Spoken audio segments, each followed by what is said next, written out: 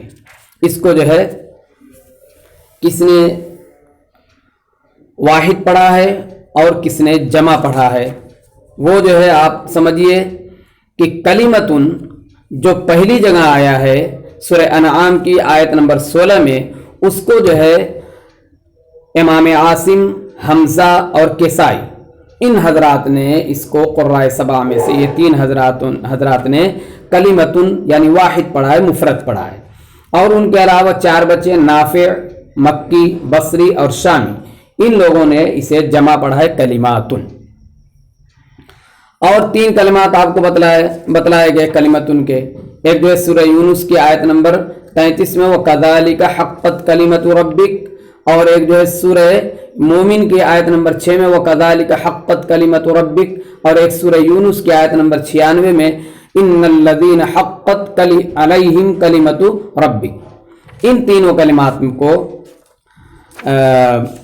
مکی، بصری اور اوپر جو بتلایا گیا تھا عاصم، حمزہ اور کسائی، ان 5 حضرات نے اس کو مفرد پڑھا ہے، اور نافع اور شامی 2 بچے، نافع اور شامی، ان دونوں حضرات نے کلماتن جمع پڑھا ہے۔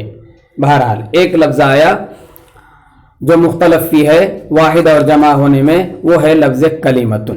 دوسرا لفظ ہے آیاتن، سورہ یوسف کی آیت نمبر 7 میں ہے آیات للسائلین۔ اس لفظ کو ابن کثیر مکی رحمت اللہ علیہ نے مفرد پڑھا ہے، اور باقی جو ہے تمام حضرات ابن کثیر مکی کے علاوہ باقی جو 6 حضرات ہیں ان تمام حضرات نے قراء سبع میں سے اس کو آیات یعنی جمع پڑھا ہے۔ تیسرا لفظ ہے غیابتن ہے، جو 2 جگہ آیا ہے،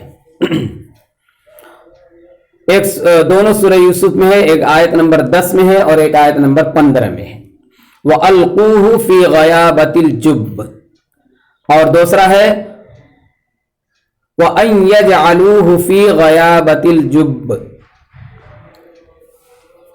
اس کو جو ہے غیابتن مفرد پڑھنے والے نافع کے علاوہ سبھی لوگوں نے اس کو مفرد پڑھا ہے، اور امام نافع نے اس کو غیاباتن جمع پڑھا ہے۔ پھر ایک چوتھا لفظ ہے آیاتن، لولا انزل علیہ آیات من ربہ، 2 جگہ آیاتن آ گیا، ایک جو ہے 2 نمبر پہ اور ایک جو ہے 4 نمبر میں ذکر کیا۔ اصل میں اختلاف ہے، اس اعتبار سے اس کو سورہ عنکبوت کی آیت نمبر 50 میں ہے لولا انزل علیہ آیات من ربہ، اس کو جو ہے امام مکی، شعبہ، حمزہ اور کسائی نے مفرد پڑھا ہے، اور امام نافع، امام بصری اور امام عاصم جن کی قرأت ہم پڑھتے ہیں انہوں نے اس کو جمع پڑھا ہے۔ 5واں لفظ ہے غرفات، وَهُمْ فِي الْغُرُفَاتِ آمِنُونَ، سورہ سبا کی آیت نمبر 37 میں ہے غرفات۔ یہ جو ہے 5واں لفظ ایک جگہ واقع ہوا ہے، امام حمزہ نے اس کو جو ہے مفرد پڑھا ہے، اور باقی حضرات نے اس کو غرفات جمع پڑھا ہے۔ چھٹا ہے بینتن، فہم علی بینۃ منہ، سورہ فاطر کی آیت نمبر 40 میں ہے، اس کو جو ہے بینتن مکی، بصری، حفص اور حمزہ، مکی، بصری اور حفص اور حمزہ، یعنی اس میں جو ہے 3.5 امام کہے جاتے ہیں۔ آپ ایک بات یاد رکھیے کہ جب ایک امام اور ایک راوی ہو تو 1.5 یعنی راوی کو آدھا گنتے ہیں امام کے ساتھ، تو اس میں جو ہے آدھا یعنی 3 امام، مکی، بصری، حمزہ، یہ 3 مکمل امام اور پھر جو ہے امام حفص جو امام عاصم کے راوی ہیں، ان حضرات نے اس کو مفرد پڑھا ہے بینتن. کہاں پر؟ فہم علی بینت من سورہ فاطر کی آیت نمبر 40 میں. اور اس کے علاوہ 3 امام اور ایک راوی یعنی 3.5 امام ادھر بھی ہو جائے گا، نافع، شامی اور کسائی، اور امام عاصم کے راوی جو ہے شعبہ. تو گویا کہ 3.5 امام نے اس کو مفرد پڑھا ہے اور 3.5 نے اس کو کیا پڑھا ہے؟ جمع پڑھا ہے. 7واں لفظ ہے ثمرات. سورہ فصلت کی آیت نمبر 47 ہے، وما تخرج من ثمرات من اکمامها وما تخرج من ثمرات من اکمامها. سورہ فصلت کی آیت نمبر 47 ہے. اس کو جو ہے مکی، بصری، شعبہ، حمزہ اور کسائی، یعنی یہاں پر 4.5 امام ہو جائیں گے. مکی، بصری 2 اور حمزہ، کسائی 4 امام، اور شعبہ یعنی امام عاصم کے جو ایک شاگرد ہیں، راوی ہیں، راوی 2، یہ راوی اول، انہوں نے اس کو مفرد پڑھا ہے. اور باقی جو ہے اب جب 4.5 امام نکل گئے تو 2.5 امام بچے، نافع اور شامی اور امام عاصم کے راوی جو ہے حفص رحمۃ اللہ علیہ، انہوں نے اس کو جمع پڑھا ہے ثمرات. کہاں پر یہ لفظ آیا ہے؟ سورہ فصلت کی آیت نمبر 47 میں، وما تخرج من ثمرات من اکمامها. آخری اور 8واں لفظ ہے جمالتن. سورہ مرسلات کی آیت نمبر 33 میں ہے، کأنہ جمالۃ صفر.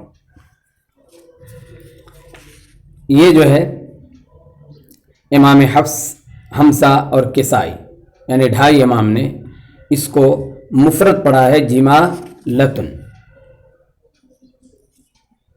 اور